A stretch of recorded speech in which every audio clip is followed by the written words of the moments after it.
Eventually, I'm proud to say that I was a part of a leadership team that took the Congress back from Nancy Pelosi, and we battled against Obamacare and cap and trade and the stimulus bill before I was elected governor of Indiana. You often quote yourself as saying, I am a Christian, I'm a conservative, and a Republican in that order. That's you right. quote Reagan a lot in your speeches. You talk about the three-legged coalition of Reagan, which is economic conservatives, social conservatives, national security conservatives. Explain that. I mean, if somebody asks me, where do I stand politically? I'm a registered conservative, but I consider myself a Reagan conservative. Yeah, I know. It's one of the reasons why I admire you so much. Oh. So you don't hold it against me that I supported Newt, but okay, I'm glad. But you supported Ted Cruz, so that's fair. We'll get to that in a minute. Well, you know, Ronald Reagan's the reason I became a Republican. I mean, Same here. That Irish immigrant that I mentioned, I was named after him. I watched my father build everything that matters. He built a family, a small business, and a good name.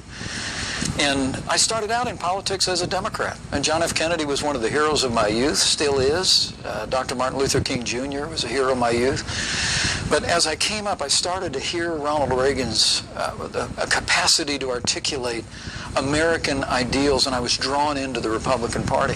Yeah. One of the great privileges of my life was meeting Ronald Reagan in 1988 at the White House when I was a young candidate for Congress. I had a chance, Sean, actually to thank him for what he'd done for the country, and he would tell a small group of us a few minutes later, he said, a lot of you thank me for what I did for this country, but I want you to know I didn't do anything for this country. He said, the American people decided to right the ship, and I was just the captain they put on the bridge when they did it.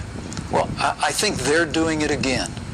I think the American people are rallying around Donald Trump. They're rallying around his strength, his authenticity, his common sense, conservatism, because we want to see America strong at home and abroad once again. I think, and I have said many times, when I look at the numbers, we've doubled our national debt, nearly $20 trillion. Obama will accumulate more debt than every other president before him combined. A record, 95 million Americans out of the labor force, 50 million Americans in poverty, 46 million Americans on food stamps. 1 in 5 American families